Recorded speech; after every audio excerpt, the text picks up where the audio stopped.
Welcome to Mind Trip FM, your nightly historical haven. If our stories help you relax, fall asleep, or simply soothe your curious mind, please like, subscribe, or leave a comment telling us what kind of stories you'd like to hear. Now, let go of the day, close your eyes, and join us as we journey into a forgotten world. Did you know that in the 1920s, psychiatrists were running sleep experiments that sound like science fiction gone wrong? You will hear of labs where patients were put into prolonged sleeps, of techniques involving drugs, sensory deprivation, and even reversed sleep cycles. Some experiments promised cures for madness and insomnia. Others crossed lines that should not have been crossed. Imagine you are a young intern in 1924, walking through the heavy oak doors of a psychiatric research wing. The air carries the smell of boiled starch, carbolic disinfectant, and tobacco. The corridor is quiet, except for the distant clink of instruments and the shuffled shoes of night aides. You are led down to a tiled room lined with cots and low lamps. A chart on the wall lists the names of subjects and the hours they have slept. The head psychiatrist moves with calm purpose. He has read the latest journals from Berlin and Vienna. He speaks about sleep as if it is a territory to be mapped, conquered, and exploited for therapy. Your first task is simple: observe and record. Sleep is not restful here. It is a tool. Patients are given milder sedatives to see if their nightmares change. Others are given stimulants during the day and sedatives at night to test whether altering sleep timing alters the course of psychosis. Electrodes are attached to skull caps and wires run to a machine that scribbles lines of brain activity. You are told to note eye movement, facial tension, and the cadence of breathing. At first, these tasks seem clinical and precise. Later, they will feel like steps toward a door you cannot close. The lead psychiatrist, Dr. Halverson, is persuasive. He speaks in clipped sentences that sound like experiments. He points to a case study of a woman who had recurring nightmares and daytime anxiety. After a series of induced sleep sessions, she awoke calm, her nightmares reduced for months. The staff calls it a success. The newspapers will call it a breakthrough. Patients begin to arrive with hope, and donors send money for new equipment. The machine that records brainwaves gains a prominent space on the desk like a modern relic. But curiosity has a shape that invites risk. Within months, the research expands. The team experiments with prolonged sleep states lasting 48 hours, 72 hours, sometimes longer. They induce sleep pharmacologically and then maintain it with carefully measured nutrient mixtures and subcutaneous feeds. Awake nurses change sheets, monitor vitals, and record the smallest twitch. The ward hums like a beehive, purposeful, urgent, and a little feverish. In some experiments, researchers invert the night. They force subjects to stay awake through the dark hours and sleep during daylight, testing the hypothesis that reversing circadian patterns can alter the content of dreams and the trajectory of chronic melancholia. In other tests, patients are woken repeatedly to report the end of a dream, to describe it, and then are immediately sedated to return to sleep. Sleep is stripped into fragments and cataloged like museum specimens. The team believes that by dissecting sleep, they can identify cures. Not all patients are volunteers in the modern sense. Some are committed by families who believe that radical measures might save a loved one.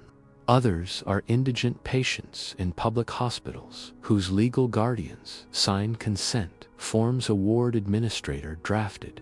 The word consent in the ward is thin. At times, it reads more like permission under duress. You watch elderly men, flattened by melancholia, placed on prolonged sleep regimens because their families cannot afford long-term care. You begin to feel the moral weight of what is happening. As the experiments escalate, new methods arrive. Nitrous oxide is used not only for brief analgesia, but for sensory modulation. Patients inhale carefully measured mixtures to dull certain sensations and amplify others. Some rooms become near silent, with thick drapery and only the soft hiss of filtered air. In others, lights flash at intervals, or recorded sounds of waves and trains are played to shape dream imagery. The researchers chart which stimuli produce calming dreams and which produce nightmares. They start to speak in terms of entrainment, a word that promises control but hides complexity. Word spreads outside the hospital. Medical conferences buzz with the phrase experimental somnology. Colleagues from other institutions visit, curious and sometimes critical. Funding committees are won over by charts showing fewer violent outbursts and shorter hospital stays among patients on the sleep programs. Yet whispers follow the praise. A visiting doctor notices bruises on one subject who had been restrained during an extended sleep episode. A nurse confides that some patients awaken confused for days, with patches of memory missing.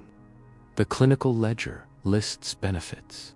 The human ledger lists costs. You begin to keep a private notebook. You write down what the official charts do not. The look in a woman's eyes when she awoke and could not place the last 2 days. The childlike tremor of an old soldier whose dreams you had heard described as consoling in faculty meetings, but which in private left him sobbing. The way a volunteer laughed oddly and then could not recall why. You wonder which ledger will tell the truer story, the one printed for donors or the one written in faint graphite at midnight. Ethical debates simmer. Some senior physicians caution restraint. They argue that altering fundamental biological rhythms risks psychological harm. Others counter that psychiatry has always been a field of bold experiments, and that risk is part of progress. They quote successes, invoke the weight of suffering endured by the ill, and press for larger trials. Newspapers love the melodrama. Doctors make sleep a weapon against madness, proclaims one headline.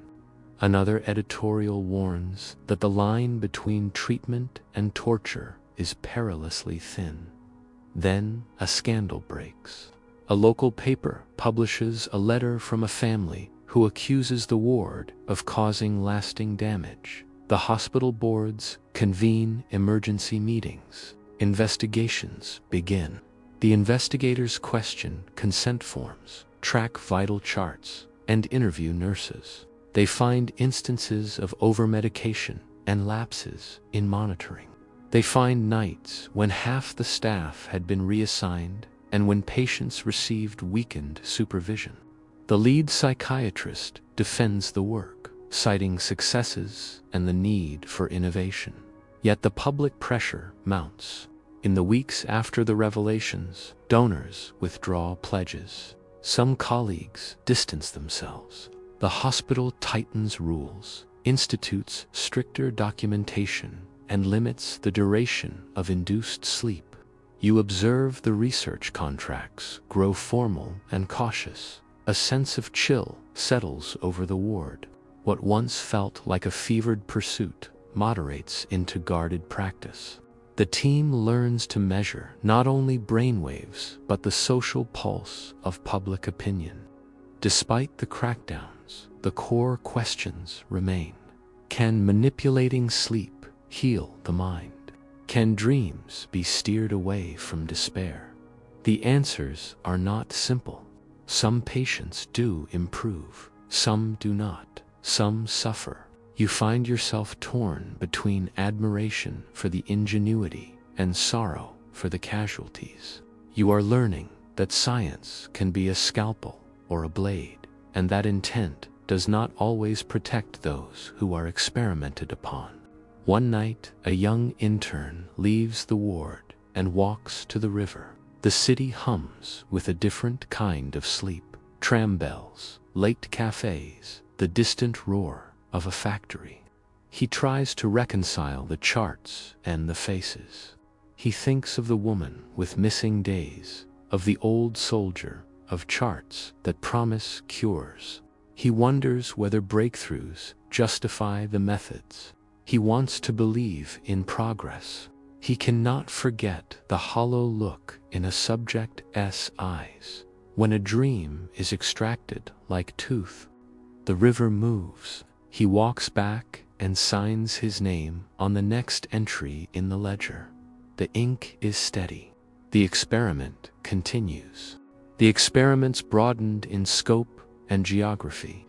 News of the ward's methods reached other institutions, first in the same city, then across the ocean to Berlin and Vienna, and later to New York and Boston. Researchers exchanged letters and reprinted articles. Conferences featured panels on sleep as therapy. The language hardened from speculative to programmatic. Sleep, once a private refuge, became a public domain of control. A network of clinics adopted variants of the original protocol. Some focused on sensory modulation. They installed rooms with adjustable acoustics, scent dispensers, and patterned light panels. Others concentrated on pharmacology, testing combinations of barbiturates, bromides, and emerging sedatives in precisely tuned dosages. A few teams experimented with daytime naps in series, 16 minutes on, 44 minutes off, repeating the cycle for days, believing microcycles could recalibrate mood. The variety of approaches looked less like a united front and more like a crowd of inventors, tuning different instruments to a new symphony. International exchanges added prestige and pressure. A visiting professor from Vienna delivered a lecture praising therapeutic somnolence as a bold new frontier. A Berlin group published a paper claiming that altering dream content could extinguish rumination in melancholic patients. Funding bodies began to ask for clinical trial numbers. How many subjects? How many hours of induced sleep? What was the recovery rate? The science demanded metrics, and metrics became currency. Amid this rush, a specific case ignited public outrage. Her name was Beatrice Langley, a wealthy socialite and patron of the arts. Not a medical celebrity, but someone with connections. She arrived at the hospital seeking relief for chronic insomnia and persistent panic attacks. Her family had tried spas, sanatoria, and herbal tinctures, but the problem remained. The lead psychiatrist recommended a course of induced sleep with sensory recalibration. The therapy began with optimism. On paper, she responded well. Her heart rate stabilized. Her daytime anxiety appeared reduced. Then, one morning, she awoke in a state of confusion. She could not place the last week.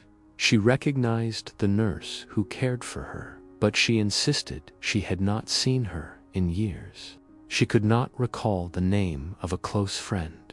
She seemed to lose small fragments of memory that never returned. Her husband described a personality that had subtly shifted. She was less interested in charity work, more withdrawn, more suspicious of people she had trusted.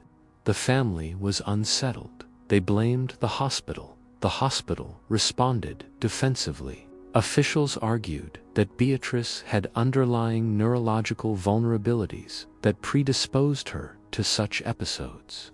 They pointed to pre-existing records that hinted at bouts of fainting and an unexplained head injury a decade earlier. The physician in charge said the team followed protocol and that, by most measures, she had improved. But the family was adamant. They took their case to the press. Sensational headlines followed.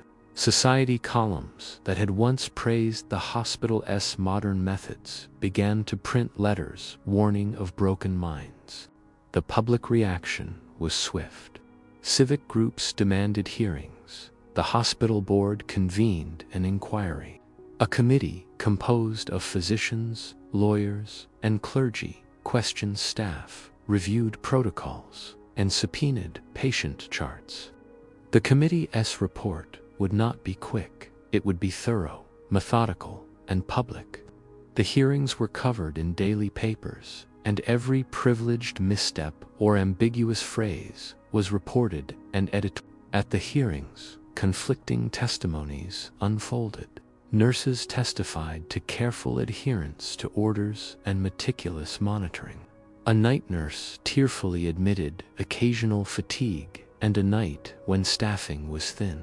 A technician testified that machines sometimes misrecorded due to poor calibration.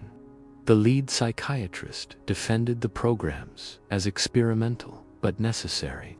He emphasized informed consent forms and claimed the majority of patients improved.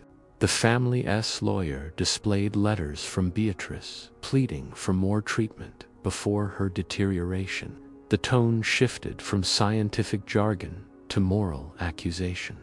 Legal arguments emerged around consent and guardianship. Did a wealthy adult who signed a consent form understand the full scope of potential memory alterations? Could the hospital be liable if the therapy accelerated cognitive decline in someone already at risk? The press fed the legal debate with dramatic summaries.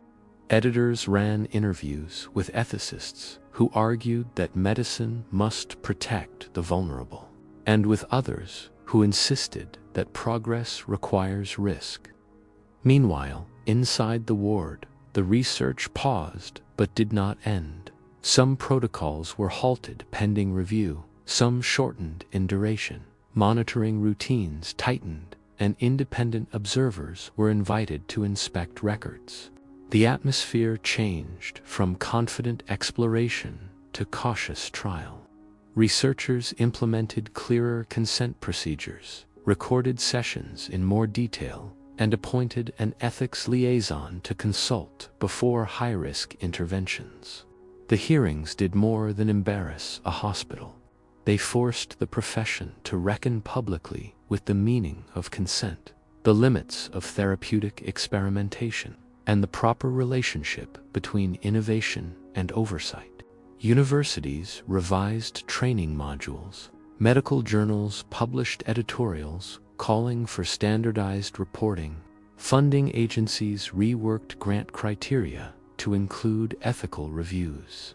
The scandal reshaped the landscape. Despite the regulatory tightening, some practitioners persisted in private or in less supervised settings. Clinics in the countryside, beyond the glare of city newspapers, continued to offer sleep modification retreats. Wealthy patrons still sought them in private.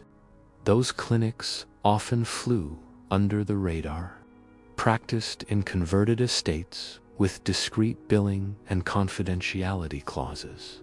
The margins of medicine remained attractive to both hopeful patients and risk-takers. Demand traveled with money, and where money flowed, practices found a way to continue. The international community responded as well. Conference panels that had once celebrated therapeutic somnolence now debated safeguards. World congresses considered resolutions urging member associations to create oversight bodies. The tone of professional discourse shifted from triumphalist to cautious. That shift mattered. It signaled the beginning of a professional ethic around human subjects that would later be codified in formal regulations. The case of Beatrice Langley lingered in public memory. She withdrew from society and rarely gave interviews. Some of her friends visited and reported short conversations that showed a woman who was polite but distant. Others insisted that she had regained herself in private, that the worst had passed.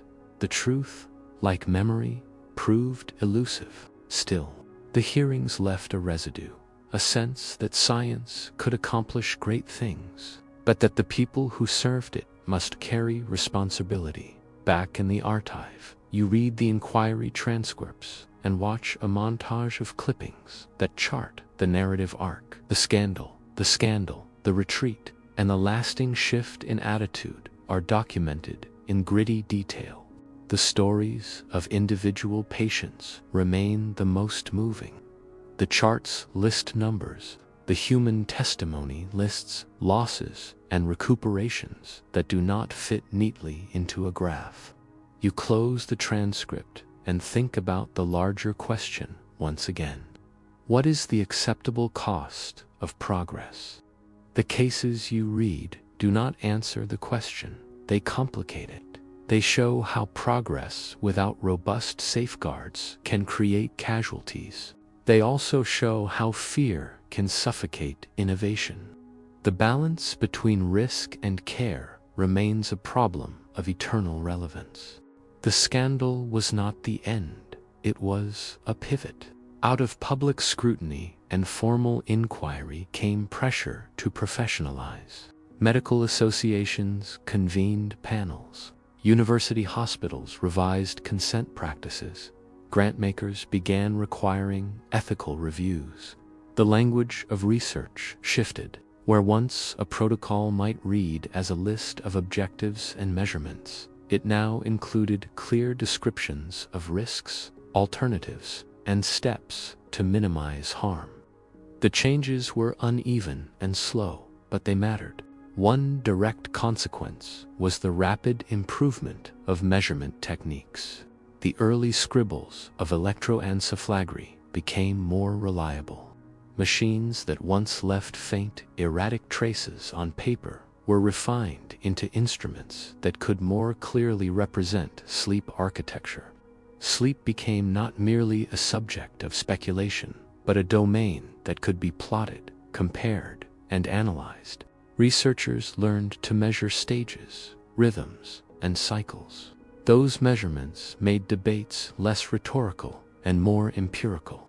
Another consequence was the emergence of specialized clinics dedicated to sleep research. They were quieter places than the wards of the scandalized hospital. Their rooms were designed by engineers and physicians together. Sound damping, precise light control, and clinical nutrition protocols replaced improvised adjustments. These clinics partnered with physiology departments, with chemists, and with engineers who could design better infusion pumps and more reliable monitoring. Sleep research became interdisciplinary in a way that psychiatry alone could not sustain. Policy change also followed a more formal course. National medical councils issued recommendations about experimental treatments, emphasizing the need for voluntary and informed consent. Legal frameworks evolved to require clearer documentation when a patient participated in research instead of routine care. Hospitals established internal review committees that would later become the foundation for ethics oversight bodies.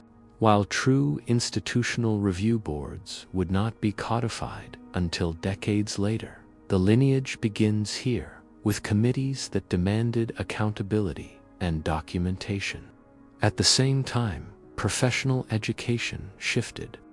Medical students received more structured instruction about the ethics of research participation.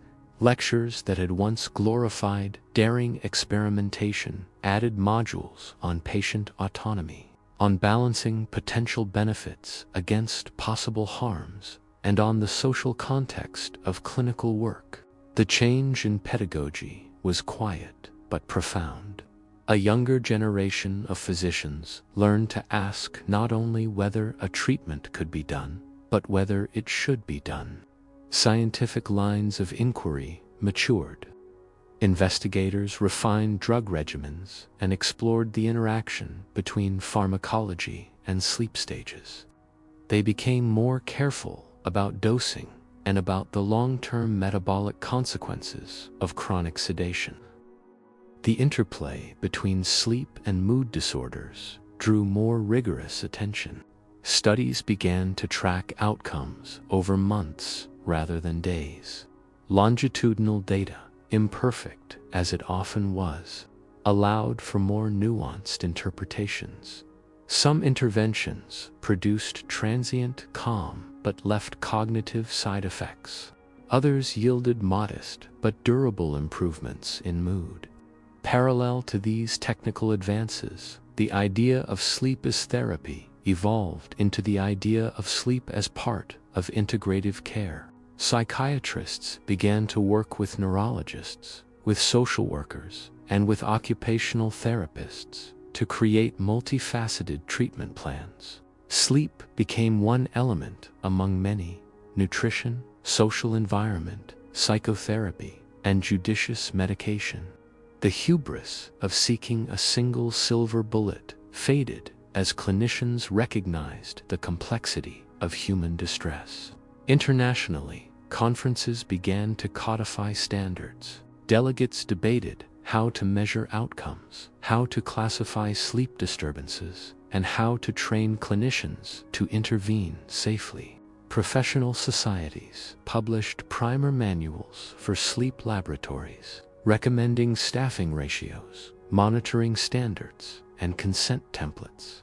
The tone of public discourse shifted from sensational headlines to careful descriptions of protocols and caveats. The legacy of the 1920s sleep experiments is double-edged. On one blade lie the advances: better instruments, clearer protocols, and a more rigorous approach to human subjects. On the other blade lie the wounds: patients who lost memories, families who felt betrayed, and communities whose trust in institutions was eroded. The lessons were absorbed unevenly, and patterns of risk persisted in pockets. Yet the overall arc moved toward greater accountability.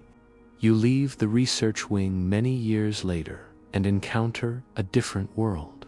The monitoring consoles are sleek, the rooms comfortable, and consent forms precise. Patients arrive with referrals, undergo baseline assessments, and meet multidisciplinary teams. The experiments are regulated, and oversight committees scrutinize protocols. The disturbing improvisations of earlier decades have been largely replaced by formalized procedures built to protect participants.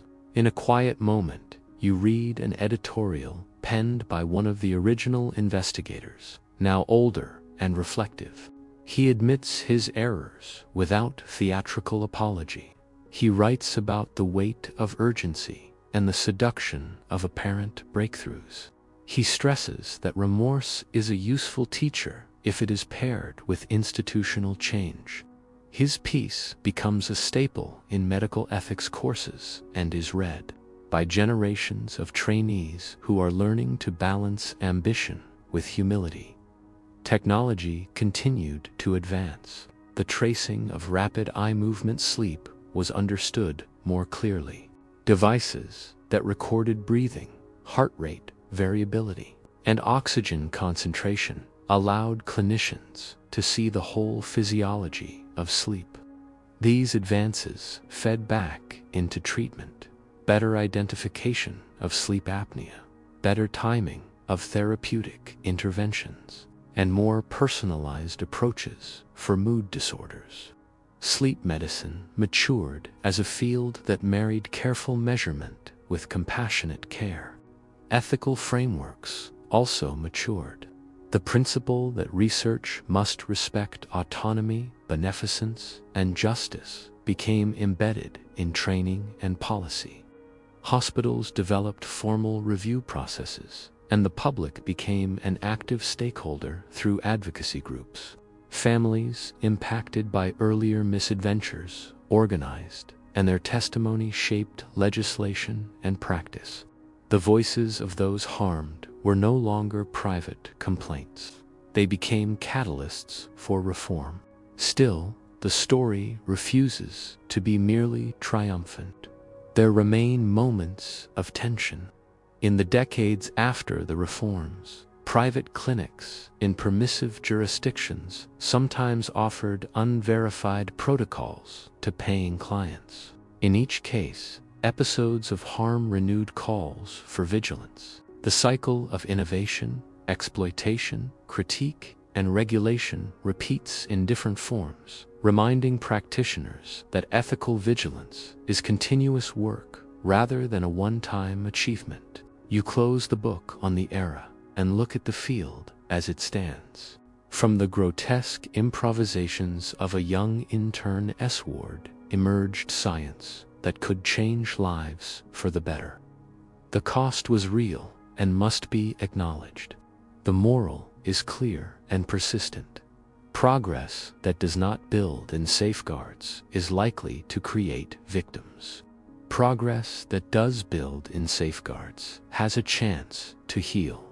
You walk out of the lecture hall where the ethics seminar concludes.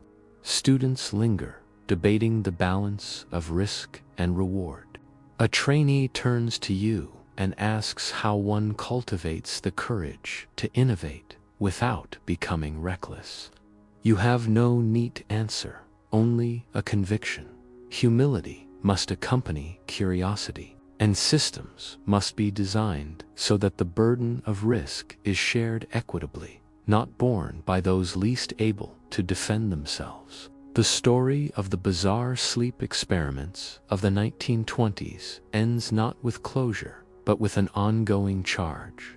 It is a call to practitioners, policymakers, and the public to remain vigilant, to remember the past, and to protect those who volunteer their bodies and their trust in the name of progress. The experiments did more than change protocols. They altered how a generation thought about sleep, dreams, and the boundaries of medical intervention. Out of the tumult, new specialties formed. Somnology emerged as a label that clinicians used with pride.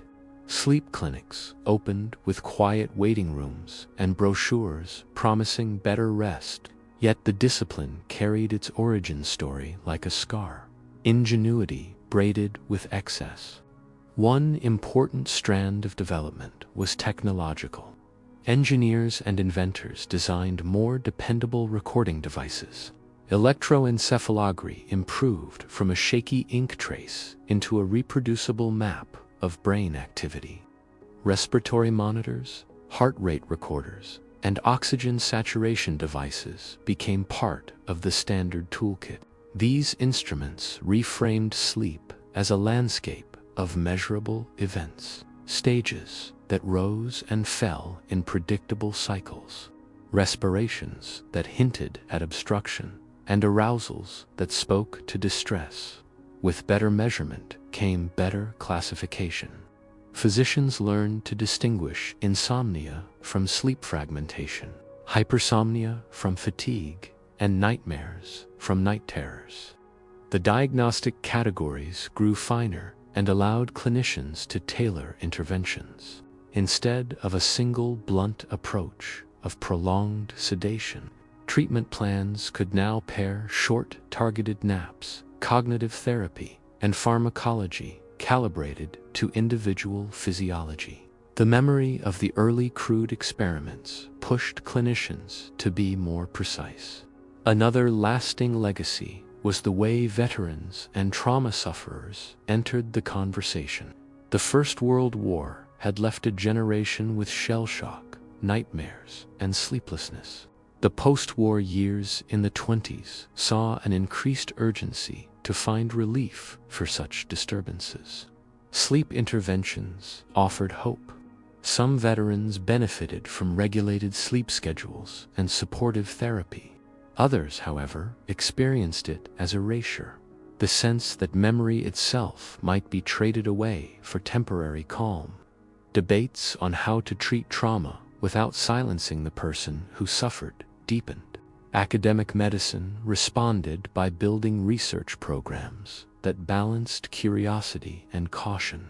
Grants supported longitudinal studies that tracked subjects for years, not weeks. Multidisciplinary teams grew common.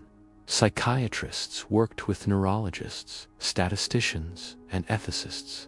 Institutional review procedures evolved from informal committees into codified practices requiring documentation and independent oversight. These structural changes did not eliminate harm, but they made it less likely that risky experiments would proceed without checks. At the same time, popular culture digested the story. Novels, plays, and early films borrowed images of somnologists in white coats peering over sleeping patients, of machines worry like small beasts, of sleep clinics that promised to fix fractured lives. The trope of the scientist who goes too far became a staple. This cultural reflection was not mere entertainment. It shaped public expectations. People went to clinics armed with both hope and suspicion. They wanted cure, yes, but they also wanted guarantees that their memories and personalities would not be collateral. Internationally, professional bodies codified ethical norms. Conferences produced consensus statements that emphasized informed consent and risk minimization. Journals published methodological guidelines. A new vocabulary arose: minimal risk, voluntariness, and proportionality. Researchers learned to present protocols that justified potential harm with a credible prospect of benefit. Funding agencies required evidence of planning for adverse outcomes and strategies for participant support. The history of sleep experimentation also pushed forward the science of dreams. Researchers refined techniques to capture dream content reliably. They developed structured interview methods that reduced leading and suggestion. They learned that certain experimental manipulations could change the emotional tone of dreams without erasing content. For example, subtle sensory cues played during slow-wave sleep sometimes altered subsequent dream imagery. These findings suggested that the brain is not a passive recorder of experience, but a living system that integrates incoming signals even during sleep. Not all discoveries were clinical. Some were philosophical. The experiments forced philosophers and clinicians to ask whether altering memory is an act of care or of theft. If a patient is tormented by a recurring memory that destroys daily life, does reducing the memory make the person freer or less whole? These questions still echo in debates about interventions that touch memory or identity. They also shaped legal thinking about competency and consent. Courts increasingly weighed the risks of interventions against the autonomy of patients. There were darker echoes, too. During later political crises, authoritarian regimes looked at sleep research with different eyes. Reports surfaced of state actors seeking to use sleep modulation for interrogation or control. Scientific collaborations faced moral tests when funding or access came from dubious sources. The international community responded by tightening norms and by building barriers to military misuse. The message was blunt. Knowledge could be a tool for relief or an instrument of coercion. Who held it mattered. By mid-century, sleep medicine had settled into a recognizably modern form. Clinics specialized in obstructive sleep apnea, in narcolepsy, and in insomnia. Polysomnography became routine. Treatments ranged from continuous positive airway pressure for breathing problems to cognitive behavioral therapy for insomnia. The field still bore the memory of its earlier excesses, and that memory acted as a constraint. Practitioners kept careful records, engaged patient advocates, and invited ethics boards to review new therapies. In the end, perhaps the most important change was cultural. The 21st century public sees sleep as a pillar of health. It is not merely rest. It is metabolic regulation, emotional processing, and memory consolidation. That change in appreciation did not happen by instruction alone. It grew out of painful explorations, of errors acknowledged, and of systems that learned to ask for permission and to plan for harm. The legacy of those strange experiments is not only the machines and the clinics. It is a more cautious, more humane approach to intervention that recognizes the fragile boundary between treating suffering and altering the self.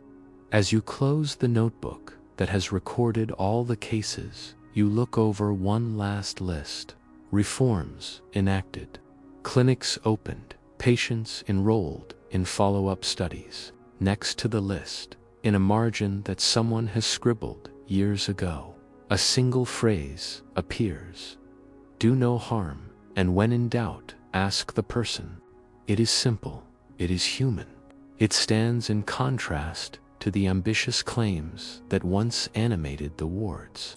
It is a quiet guide for future work. You have read the arc: curiosity, expansion, scandal, reform, and maturation. The bizarre sleep experiments of the 1920s left a complicated legacy. They provoked breakthroughs in measurement and treatment, and they provoked deep ethical reckoning. The story is less a single cautionary tale than a continuing conversation about how medicine navigates urgency, hope, and human dignity. First, the technical gains are real and consequential. The crude recordings and the improvised protocols of the early wards sparked refinements that are now standard practice. Researchers learned to parse sleep into stages and to correlate those stages with cardiovascular and respiratory metrics. That progress translated into therapies that save lives. The identification and treatment of sleep apnea alone has prevented strokes, heart attacks, and the slow erosion of cognitive health for millions. Cognitive behavioral therapy for insomnia has eased suffering for countless people without exposing them to the risks of prolonged sedation. These are not abstract victories. They are practical goods that trace their lineage, however imperfect, back to those febrile early years. Second, the ethical frameworks that grew out of the scandals matter. The procedural reforms, the rise of review committees, and the teaching of research ethics were not mere bureaucratic resistance to innovation. They were attempts to codify respect for persons, to institutionalize caution, and to make research intelligible to the public it serves. Modern institutional review boards, consent forms that explain alternatives and risks, and requirements for follow-up and compensation for harm are hard lessons learned the expensive way. They help ensure that future curiosity does not become predation. Third, the human stories persist and must remain central. In every protocol discussed in articles and journals, there were people whose lives were altered, sometimes for the better and sometimes for the worse. We must not let the statistics anesthetize our moral attention. The woman who lost days of memory, the veteran whose dreams were rearranged, the families that went to court, their experiences are anchors. Medical history must keep those voices visible. It is not enough to count successes and call it progress. Progress must be measured also by who bears the cost. Fourth, the patterns repeat in modern guises. The technologies are different, but the dynamics recur. Think of experimental neuromodulation that aims to change mood or memory. Think of gene therapies introduced to desperate patients. Think of private clinics offering unproven interventions to the well-insured. When demand for novel cures intersects with unequal access and weak oversight, familiar ethical vulnerabilities reappear. The lessons of the 1920s show that institutional structures matter. Good intentions without proper guardrails are insufficient. There are pragmatic steps we can take and defend. Funding agencies and universities must insist on rigorous ethical review as a condition of support. Journals must demand transparent reporting of harms as well as benefits. Clinicians must practice humility and maintain clear communication with patients. Regulators must be nimble enough to respond to new technology without reflexively banning all experimentation. And the public must remain engaged, informed, and ready to ask hard questions. Memory and narrative also play a civic role. Museums, archives, and teaching institutions can resist sensationalization by presenting these histories with context. They can elevate the voices of patients and families affected by past experiments. They can facilitate conversations about how to balance innovation with protection. When societies remember how experiments went wrong and how they were fixed, they build cultural immunity to repeating the same errors. There is another, more subtle benefit to keeping this history alive. It cultivates moral imagination. Medical practitioners who study their field's past learn to see the world from the vantage of both the innovator and the vulnerable patient. That perspective builds empathy. It nudges decision-makers to ask whether the patient in front of them is making a free choice, whether systemic pressures push people toward risky interventions, and whether there are community-based alternatives that can reduce the appeal of drastic measures. The story of the sleep experiments also illuminates a deeper philosophical question about the limits of medicine. Medicine is powerful, but it is not omnipotent. Some forms of suffering are rooted in social conditions, not only in neurochemistry. Loneliness, poverty, trauma, and social dislocation produce sleepless nights and fractured minds. Treating these with technological fixes alone is to misidentify the cause. Effective care often blends medical intervention with social remedies, safe housing, economic support, psychotherapy, and community connection. The experiments of the past teach us that looking for a single technological cure can blind us to the social remedies that matter most. Finally, what role should you take as a citizen, a patient, or a practitioner? First, remain curious but skeptical. Ask where evidence comes from and who gathered it. Second, demand transparency. When therapies are offered, ask about alternatives, ask about long-term follow-up, and ask about conflicts of interest. Third, support systems that protect the vulnerable, funding for public health, access to mental health services, and legal protections for research participants. The past shows that without these supports, innovation will too often occur at the expense of those least able to resist. As you close this audio journey, consider a final image, a room where people sleep with dignity, monitored by instruments whose creators learned humility from past mistakes. Families are informed, consent is explicit, and oversight is active. That ideal is not utopia. It is an ongoing project. It requires constant attention and constant care.